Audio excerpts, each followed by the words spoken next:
Colapinto asegura su butaca en Williams para la temporada 2024-2025. Franco Colapinto ha demostrado una y otra vez que no es solo un piloto más. Es un contendiente nato, un luchador incansable y un talento excepcional que ha capturado la imaginación de los aficionados y expertos del automovilismo por igual. El Gran Premio de Las Vegas no fue simplemente otra carrera en su calendario. Fue un testimonio de su resiliencia, de su capacidad para superar los límites y de su espíritu competitivo que no conoce fronteras. Lo que comenzó como un fin de semana lleno de desafíos rápidamente se transformó en una historia que será recordada como una de las más impresionantes demostraciones de carácter y habilidad de la temporada. Desde el primer día en Las Vegas, las condiciones eran complicadas. El circuito, con su diseño único, ofrecía retos tanto técnicos como estratégicos. Franco sabía que cada vuelta era crucial para aprender los matices del trazado. El margen de error era mínimo, y cualquier equivocación podía ser catastrófica. Sin embargo, desde el inicio mostró su enfoque y determinación. Durante las sesiones de práctica, sus tiempos eran consistentes, y su comunicación con el equipo indicaba que estaba completamente inmerso en el proceso de maximizar el rendimiento de su monoplaza. Sin embargo, el destino tenía otros planes, y la sesión de clasificación se convertiría en el primer gran obstáculo de su fin de semana. Suscríbete solo si piensas que la dupla Sainz-Colapinto va a ser una de las que más proyección tengan de toda la F1. En la Q2, mientras intentaba mejorar su tiempo para asegurar un puesto competitivo en la parrilla, Franco sufrió un incidente que cambiaría el curso de su fin de semana. En una curva rápida, mientras llevaba su coche al límite, un pequeño deslizamiento resultó en un impacto violento contra el muro. El golpe fue tan fuerte que los sensores del coche registraron una fuerza superior a los 50 G, lo que activó de inmediato la bandera roja y detuvo la sesión. Las imágenes del coche dañado, combinado con la preocupación visible en el garaje de Williams, dejaron claro que la situación era seria. Franco fue trasladado al centro médico del circuito para una evaluación exhaustiva, mientras su equipo enfrentaba la tarea monumental de reparar el monoplaza en tiempo récord.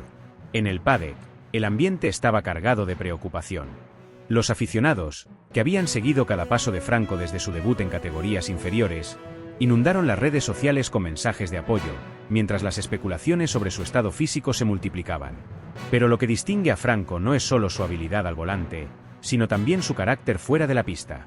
Apenas unas horas después del accidente, y tras ser dado de alta del centro médico con el visto bueno para competir, apareció ante los medios con una sonrisa tranquila y una actitud que inspiró confianza en su equipo y en sus seguidores. Esto no ha terminado. Estamos aquí para luchar, dijo, con la serenidad de alguien que entiende que las grandes historias se construyen en los momentos más difíciles. Suscríbete solo si amas a Colapinto y deseas que sea campeón mundial y ponga en pie a toda la Argentina. Mientras Franco se recuperaba del impacto físico y emocional del accidente, su equipo trabajaba sin descanso para preparar el coche. En el garaje de Williams, la escena era frenética pero meticulosa. Cada mecánico, cada ingeniero, sabía que estaban trabajando no solo para reparar un coche, sino para dar a Franco la oportunidad de hacer lo que mejor sabe: competir. Las horas pasaron rápidamente, y mientras el resto del paddock se preparaba para la carrera del día siguiente, en el garaje de Williams no hubo descanso. Franco, lejos de quedarse al margen, permaneció cerca de su equipo, ofreciendo palabras de aliento y mostrando un nivel de compromiso que dejó claro que estaba listo para cualquier desafío. El día de la carrera llegó, y con él, la oportunidad de Franco para redimirse. Debido al accidente y los cambios necesarios en el monoplaza, tuvo que comenzar desde las últimas posiciones, una desventaja significativa en un circuito como el de Las Vegas, donde adelantar es una tarea ardua y arriesgada. Pero para Franco, las desventajas son simplemente desafíos que esperan ser superados. Desde el momento en que se apagaron las luces del semáforo, quedó claro que estaba decidido a aprovechar cada oportunidad, a luchar por cada centímetro de la pista. Las primeras vueltas fueron un despliegue de habilidad y estrategia. Franco, enfrentándose al tráfico pesado y las condiciones cambiantes del circuito, comenzó a ganar posiciones con una combinación de maniobras precisas y una lectura impecable de la carrera. Mientras otros pilotos luchaban por mantener el ritmo, él parecía estar en una zona completamente distinta, donde cada decisión que tomaba era perfecta. Su capacidad para conservar neumáticos mientras empujaba al límite impresionó incluso a los comentaristas más experimentados, quienes no podían evitar elogiar su desempeño. A medida que avanzaba la carrera, las condiciones se volvían aún más difíciles. El desgaste de los neumáticos y las variaciones en la temperatura del asfalto provocaron errores en varios pilotos, pero Franco mantuvo la calma. En cada adelantamiento, en cada giro, demostraba por qué es considerado uno de los talentos más prometedores de su generación. Su comunicación con el equipo era constante, precisa, y su manejo del monoplaza reflejaba una madurez que rara vez se ve en pilotos tan jóvenes. Cuando la carrera entró en su fase final, Franco ya estaba en la zona de puntos, una hazaña impresionante considerando su posición de partida. Pero no se conformó. Siguió presionando, buscando cada oportunidad para avanzar, sin comprometer su posición ni arriesgar más de lo necesario. Fue un equilibrio perfecto entre agresividad y control, una actuación que encapsuló todo lo que representa como piloto. Finalmente, cuando cruzó la línea de meta, habiendo ganado más de 10 posiciones, el paddock estalló en aplausos. Aunque no había llegado al podio, su actuación fue celebrada como una victoria moral, un recordatorio de que en la Fórmula 1, el espíritu y la habilidad pueden ser tan importantes como el resultado final. Los miembros de su equipo, visiblemente emocionados, se reunieron para felicitarlo, mientras en las redes sociales, los fanáticos continuaban expresando su admiración por una actuación que definirá su carrera. Al final del día, Franco, fiel a su estilo, restó importancia a los elogios, centrando su atención en el equipo y en las lecciones aprendidas. Hoy no se trató de dónde terminamos, sino de cómo llegamos allí, dijo, con la humildad que lo ha convertido en un favorito entre los aficionados. Pero incluso en su modestia, era evidente que había logrado algo extraordinario. En el circuito de Las Vegas, bajo las luces brillantes y en uno de los escenarios más desafiantes del calendario, Franco Colapinto dejó claro que no es solo el futuro de la Fórmula 1, es el presente. Una fuerza imparable, un talento puro y, sobre todo, un piloto que nunca deja de sorprender. Carlos Sainz permanecía imperturbable, como si la tensión que se respiraba en el aire no tuviera efecto en él. Su respuesta fue medida, sin un ápice de duda ni una intención que pudiera interpretarse como una provocación. Con esa calma que lo caracteriza, dejó caer una frase que resonó como un mantra, desprovista de adornos o excusas. Solo me quedan 2 carreras y tengo que aprovechar. La simpleza de sus palabras no las hacía menos contundentes. Era una declaración que no dejaba margen para malentendidos, un recordatorio de que, en la Fórmula 1, el tiempo para las oportunidades es tan efímero como un parpadeo. Sainz no buscaba un enfrentamiento ni mucho menos disculpas. Estaba afirmando algo que, en su mente, era irrefutable. Cada piloto tiene que mirar por sí mismo cuando las cartas están sobre la mesa y el final de la temporada se acerca rápidamente. Charles Leclerc, sin embargo, no estaba dispuesto a dejar que la conversación terminara allí. Había algo en su mirada, en la forma en que mantenía la postura erguida y en cómo sus ojos parecían perforar los de Sainz, que dejaba entrever una mezcla de frustración y determinación. Sin levantar la voz, pero cargando sus palabras con una fina capa de ironía, replicó: «Ok, lo entiendo. A mí este año también me quedan 2 carreras y las pienso aprovechar siendo tan listo como tú, que lo sepas». Esa última parte, pronunciada con un tono deliberadamente pausado, era mucho más que una observación casual. Era un dardo envenenado, una respuesta que no buscaba solo dejar constancia de su molestia, sino también marcar una posición. Leclerc no estaba simplemente aceptando lo sucedido, estaba advirtiendo que, si las circunstancias lo requerían, él también actuaría con la misma frialdad y determinación, incluso si eso significaba desafiar las órdenes del equipo. El silencio que siguió a este intercambio fue tan denso que parecía que incluso el sonido habitual del paddock había sido absorbido por la tensión. Nadie habló. Nadie se movió. Cada palabra que habían dicho los 2 pilotos parecía colgar en el aire, vibrando como una cuerda tensa a punto de romperse. Los ingenieros que estaban cerca intercambiaron miradas rápidas, incómodas, como si hubieran sido testigos de algo que no debían presenciar. Los periodistas, siempre atentos, se lanzaron a sus teléfonos y ordenadores, conscientes de que lo que acababan de escuchar no era un simple cruce de palabras, sino el inicio de una narrativa que dominaría los titulares en las próximas horas. Mientras tanto, las redes sociales ardían. Los aficionados, como era habitual en este deporte, se dividieron rápidamente en bandos. Por un lado, estaban los que apoyaban a Sainz, argumentando que su decisión era completamente comprensible. En un equipo que no está luchando por el campeonato, cada piloto tiene derecho a maximizar sus resultados personales, decía uno de los comentarios más compartidos. Otros, sin embargo, lo acusaban de egoísmo y de no entender el daño que su actitud podía causar a la dinámica del equipo. Ignorar las órdenes del equipo no es solo una falta de respeto a Leclerc, es una falta de respeto a Ferrari, afirmaba otro mensaje con miles de likes. En el otro extremo del debate estaban los defensores de Leclerc, que entendían su frustración y sentían que su reacción era más que justificada. Leclerc ha sido un soldado del equipo todo el año. Es normal que esté cansado de siempre ceder, decía un seguidor. Pero no faltaban las críticas hacia él, acusándolo de victimismo y de usar el sarcasmo como una manera de evitar enfrentar el problema de frente. Este episodio, aunque parecía ser solo una disputa más entre dos compañeros de equipo, era mucho más profundo. Era un reflejo de las fracturas que han existido dentro de Ferrari durante años, un síntoma de un problema estructural que parece repetirse una y otra vez. Ferrari, el equipo más laureado y emblemático de la Fórmula 1, nunca ha encontrado una manera efectiva de gestionar a dos pilotos de primer nivel sin que esas tensiones se conviertan en una carga. Desde los días de Schumacher y Barrichello hasta Alonso y Massa, o Vettel y Leclerc, la historia de la escudería está marcada por conflictos internos que, en lugar de fortalecer al equipo, lo han debilitado. Para los altos mandos de Ferrari, este incidente era un nuevo dolor de cabeza en una temporada que ya había sido complicada. Durante semanas, se habían enfrentado a críticas constantes por su falta de liderazgo y por la inconsistencia en sus decisiones estratégicas. Ahora, el enfrentamiento entre Sainz y Leclerc ponía aún más presión sobre ellos. Esto no es solo un problema entre los pilotos, comentaba un analista en una de las retransmisiones posteriores al incidente. Es un problema que viene de arriba. Si Ferrari no puede establecer un liderazgo claro, estos conflictos seguirán ocurriendo, y el equipo seguirá sufriendo las consecuencias. Dentro del garaje, el ambiente también era tenso. Los mecánicos e ingenieros, que trabajan incansablemente para poner a punto los coches cada fin de semana, sabían que este tipo de conflictos no solo afectaban a los pilotos, sino también al equipo en su conjunto. Algunos se inclinaban a apoyar a Sainz, viendo en él a un piloto que simplemente estaba haciendo lo necesario para asegurar su futuro en la Fórmula 1. Otros se sentían más identificados con Leclerc, apreciando su lealtad al equipo y su disposición a luchar, incluso cuando las cosas no salían como él esperaba.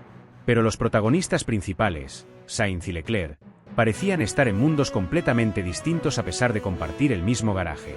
Sainz, fiel a su estilo metódico, no dejaba que el ruido exterior lo afectara. Se centraba en lo que venía, en las próximas dos carreras, en maximizar cada oportunidad que tuviera, sin importar las críticas. Leclerc, por su parte, no podía evitar sentir que algo había cambiado.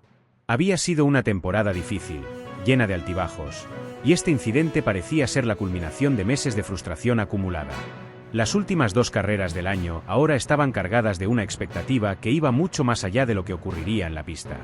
No se trataba solo de quién obtendría mejores resultados o de cómo terminarían las posiciones en el campeonato. Se trataba de cómo este conflicto, esta fractura, afectaría al futuro de Ferrari como equipo.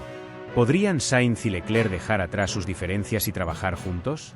¿O este enfrentamiento sería el comienzo de un periodo aún más turbulento para la escudería? Nadie tenía la respuesta, pero todos sabían que las próximas semanas serían decisivas.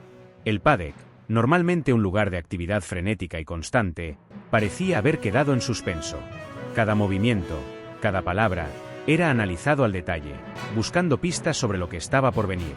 En la Fórmula 1, como en la vida, las mayores batallas no siempre se libran en el asfalto. A veces, son las guerras silenciosas, las que se desarrollan en el interior de los garajes y en los pasillos de los equipos, las que tienen las consecuencias más duraderas. En el garaje de Williams, la atmósfera era casi irrespirable por la intensidad de lo que estaba ocurriendo. Cada segundo contaba, cada movimiento de los mecánicos era ejecutado con una precisión que no dejaba lugar a errores. Franco Colapinto había sufrido un accidente el día anterior que había dejado su monoplaza en un estado que muchos habrían considerado irreparable en tan poco tiempo. Pero para Williams, rendirse no era una opción. Cada uno de los miembros del equipo sabía que estaba ante un desafío titánico, uno que requería no solo habilidad y experiencia, sino también una voluntad colectiva de superar lo imposible. El equipo técnico, los mecánicos, los ingenieros, incluso el personal de logística, todos estaban unidos por una misma misión: darle a Franco la oportunidad de volver a la pista. El coche había sufrido daños devastadores. El chasis, la columna vertebral del monoplaza, tenía fisuras que requerían reparaciones de alta precisión. La suspensión delantera, completamente destruida, necesitaba ser reconstruida desde cero, lo que implicaba un ensamblaje rápido pero meticuloso. La caja de cambios, dañada en el impacto, debía ser desmontada y reemplazada, un proceso que, en condiciones normales, habría llevado horas. Mientras tanto, los ingenieros trabajaban frenéticamente para recalibrar los sistemas electrónicos del coche, asegurándose de que todo funcionara en perfecta armonía una vez que estuviera en la pista. El garaje estaba lleno de herramientas, repuestos y un ruido constante de martillos, llaves y máquinas. Los mecánicos, con las manos manchadas de aceite y los rostros marcados por la concentración, no se permitían ni un segundo de distracción. Cada tornillo, cada pieza colocada era revisada una y otra vez, porque sabían que un mínimo error podía significar el fracaso. No había margen para dudas ni para el cansancio. El equipo operaba como una máquina perfectamente sincronizada, impulsada por un sentido de urgencia que no dejaba espacio para el desaliento. Franco, por su parte, no era un espectador pasivo. Aunque no podía involucrarse directamente en las reparaciones, su presencia en el garaje era constante. Caminaba de un lado a otro, hablando con los ingenieros, repasando datos y preparando su estrategia mentalmente. Sus ojos reflejaban la mezcla de determinación y gratitud que sentía por el esfuerzo monumental que estaba presenciando. Sabía que cada persona en ese garaje estaba dando lo mejor de sí, no solo por el equipo, sino también por él. Esa sensación de deuda, ese reconocimiento de que se le estaba dando una segunda oportunidad, lo llenaba de una energía que no podía describir con palabras. Franco no solo quería volver a la pista, quería hacerlo para honrar el esfuerzo de cada persona que había trabajado incansablemente para hacer posible lo imposible. Cuando llegó la mañana del domingo, el coche estaba listo. Contra todo pronóstico, los mecánicos habían logrado reparar el monoplaza en tiempo récord. Había costado horas de trabajo ininterrumpido, sacrificios y un nivel de concentración extraordinario, pero allí estaba, un coche que, aunque no estaba en perfectas condiciones, podía competir. En el garaje, se respiraba un aire de logro, pero también de tensión. Todos sabían que lo que venía ahora sería igual de difícil. Franco tendría que arrancar desde el fondo de la parrilla, con un monoplaza que, a pesar de haber sido reparado, no estaba en su punto óptimo. Pero para él, esto no era un obstáculo, sino una oportunidad. En los momentos previos a la carrera, mientras se ajustaba el casco y se acomodaba en el cockpit, Franco se concentraba en una sola cosa: aprovechar cada instante, cada centímetro de pista, cada decisión estratégica para demostrar que todo el esfuerzo había valido la pena. Había pasado horas analizando datos, ajustando su mentalidad y repasando posibles escenarios. Sabía que no podía permitirse errores, que cada maniobra debía ser perfecta. Su estrategia era clara: comenzar con neumáticos duros para maximizar el primer stint, extender su permanencia en pista mientras los demás pilotos realizaban sus paradas en boxes, y cuando llegara el momento adecuado, atacar con todo. Cuando las luces del semáforo se apagaron, Franco demostró por qué merecía estar en esa parrilla. Su salida fue impecable, adelantando a varios coches en las primeras curvas con movimientos calculados pero audaces. En la pista, era como si el accidente nunca hubiera ocurrido. Cada adelantamiento era una obra maestra de precisión. En curvas cerradas, encontraba líneas que otros pilotos ni siquiera consideraban. En las rectas, utilizaba el rebufo y el DRS de manera estratégica, sabiendo exactamente cuándo atacar y cuándo esperar. No se trataba solo de velocidad, era una combinación de habilidad, instinto y un entendimiento casi intuitivo de la dinámica de la carrera. A medida que avanzaban las vueltas, Franco empezó a ganar posiciones de manera constante. Su ritmo era impresionante, especialmente considerando las limitaciones del coche. Mientras otros pilotos luchaban con la degradación de sus neumáticos más blandos, Franco manejaba los suyos con una maestría que parecía impropia de su juventud. Desde el muro, el equipo le daba información constante, pero él apenas necesitaba indicaciones. Parecía estar siempre un paso adelante, anticipando cada movimiento de sus rivales y ajustando su estrategia en tiempo real. Cuando los líderes comenzaron a entrar a boxes, Franco permaneció en pista, liderando brevemente la carrera. Para el público, esto era algo inesperado, pero para el equipo, era la culminación de un plan perfectamente ejecutado. Cada vuelta que Franco lideraba era una declaración: estaba ahí para competir, para demostrar que incluso en las circunstancias más adversas, era capaz de enfrentarse a los mejores. Desde el garaje, los mecánicos seguían cada movimiento con una mezcla de nervios y orgullo. Para ellos, cada posición ganada era una recompensa por el esfuerzo monumental que habían realizado. En las últimas vueltas, cuando la fatiga y la presión empezaban a acumularse, Franco mostró una resistencia mental que dejó a todos impresionados. Defendió su posición con ferocidad, incluso contra coches más rápidos y con neumáticos más frescos.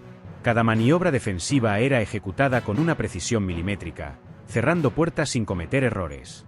Cuando cruzó la línea de meta, habiendo ganado múltiples posiciones desde el fondo de la parrilla, el garaje de Williams estalló en una celebración que reflejaba mucho más que un resultado. Había sido una victoria moral, una prueba de lo que podía lograrse cuando un equipo se unía con un propósito común y un piloto se negaba a rendirse ante la adversidad. Franco Colapinto había demostrado que el verdadero espíritu de la Fórmula 1 no estaba solo en la velocidad, sino en la capacidad de superar lo imposible, de convertir los momentos más difíciles en oportunidades para brillar. La noche en Las Vegas quedará grabada en la memoria de todos los que fueron testigos de una actuación que desbordó emoción, valentía y el tipo de habilidad que define a las futuras leyendas. Desde el principio, las circunstancias no estaban del lado de Franco Colapinto.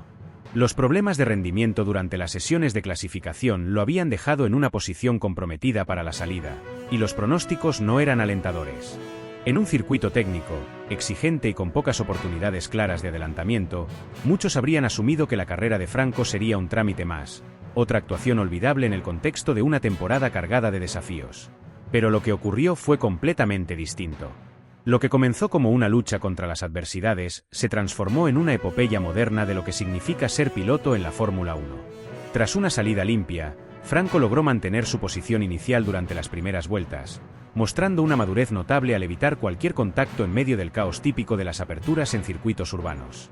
Pero la estrategia de su equipo, arriesgada desde el principio, requería una parada temprana para cambiar neumáticos y buscar ganar tiempo en aire limpio. Cuando entró a boxes, el destino parecía jugar en su contra. Un pequeño contratiempo técnico retrasó su regreso a la pista, relegándolo a la última posición. Fue un momento que habría quebrado a muchos, pero no a Franco. En lugar de frustrarse, en lugar de sucumbir a la presión que tantas veces destruye a los novatos, Franco encendió un fuego interno que deslumbraría a todos los que lo observaban. Desde ese momento, cada vuelta se convirtió en una exhibición de lo mejor que tiene para ofrecer como piloto. Con una determinación casi palpable, comenzó a recortar la diferencia con los demás coches, maniobra tras maniobra, adelantamiento tras adelantamiento. En un deporte donde cada fracción de segundo importa, Franco parecía estar en sincronía perfecta con su máquina, extrayendo el máximo de un monoplaza que no estaba al nivel de los líderes de la parrilla. La precisión con la que tomaba cada curva, la valentía con la que atacaba a sus rivales y la inteligencia para elegir los momentos adecuados para arriesgar hicieron que su actuación se sintiera más como un arte que como una simple competencia. Cada adelantamiento era un espectáculo en sí mismo. Ya fuera en curvas cerradas, donde se lanzaba con una confianza que bordeaba la temeridad, o en las largas rectas, donde utilizaba el rebufo y la velocidad punta con una maestría milimétrica, Franco dejó claro que no estaba dispuesto a rendirse. Cada movimiento suyo transmitía un mensaje claro: no importa cuán lejos esté el objetivo, no importa cuántos obstáculos haya en el camino, él siempre encontrará una forma de avanzar. En un deporte donde las narrativas suelen estar dominadas por los gigantes de la parrilla, esta actuación desde el fondo fue un recordatorio de que el corazón y la pasión siguen siendo tan importantes como la tecnología y el presupuesto. Las vueltas pasaban, y Franco seguía avanzando. Uno a uno, los rivales que inicialmente lo habían dejado atrás eran superados. Mientras tanto, los comentaristas no podían evitar emocionarse con lo que veían. Las redes sociales estallaron en tiempo real, llenas de mensajes de apoyo y asombro por parte de aficionados de todo el mundo que seguían su progreso. En un deporte que a menudo se siente distante y controlado, Franco estaba logrando algo extraordinario. Estaba conectando con las emociones de la gente, recordándoles por qué aman la Fórmula 1. No se trataba solo de máquinas sofisticadas o estrategias complicadas, sino de la pura esencia de la competencia, de la lucha humana contra todas las probabilidades. Aunque finalmente cruzó la meta en la posición 14, fuera de los puntos, la reacción del público fue digna de un podio. En los garajes, sus ingenieros lo recibieron con aplausos y palabras de admiración. En el paddock, los expertos coincidieron en que lo que Franco había logrado no podía medirse simplemente en términos de su lugar final en la tabla. Había mostrado algo mucho más valioso: la capacidad de transformar una situación adversa en una oportunidad para brillar, de convertir un problema técnico en el punto de partida para una de las actuaciones más emocionantes de la temporada. Fue una victoria moral, no solo para él, sino para todos los que creen en el poder de la perseverancia. Más allá de lo que ocurrió en la pista, la figura de Franco sigue creciendo fuera de ella. Su conexión con los aficionados, su autenticidad y su manera de enfrentar los desafíos con humildad lo han convertido en una figura única en el mundo del automovilismo. En un entorno donde muchos pilotos parecen inaccesibles, envueltos en una burbuja de perfección fabricada por sus equipos de relaciones públicas, Franco destaca como alguien genuino, alguien que no tiene miedo de mostrar su humanidad. Este carisma, combinado con su evidente talento, lo ha convertido en un ídolo en ascenso, especialmente para los jóvenes que buscan inspiración en un deporte que muchas veces puede parecer inalcanzable.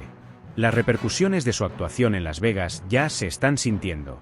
Escuderías como Alfa Tauri y Williams están considerando seriamente ficharlo, conscientes de que un piloto como Franco no solo aporta resultados en la pista, sino también una energía renovadora que puede transformar la percepción pública de un equipo. Para Franco, estas oportunidades representan el siguiente paso en su camino, una confirmación de que su lugar en la Fórmula 1 no es un regalo, sino algo que ha ganado con esfuerzo, dedicación y un talento que pocos poseen. Mientras el mundo del automovilismo espera ansiosamente su próxima carrera, queda claro que Franco Colapinto está destinado a dejar una marca imborrable en este deporte. No es solo una promesa, no es solo un piloto con potencial, es una fuerza que está redefiniendo lo que significa competir en la Fórmula 1. Su historia es un recordatorio de que, en un deporte dominado por grandes nombres y gigantescas inversiones, todavía hay lugar para los soñadores, para aquellos que, como Franco, están dispuestos a luchar con todo su ser por un lugar entre los mejores. Y lo que logró en Las Vegas es solo el comienzo de una historia que promete ser legendaria.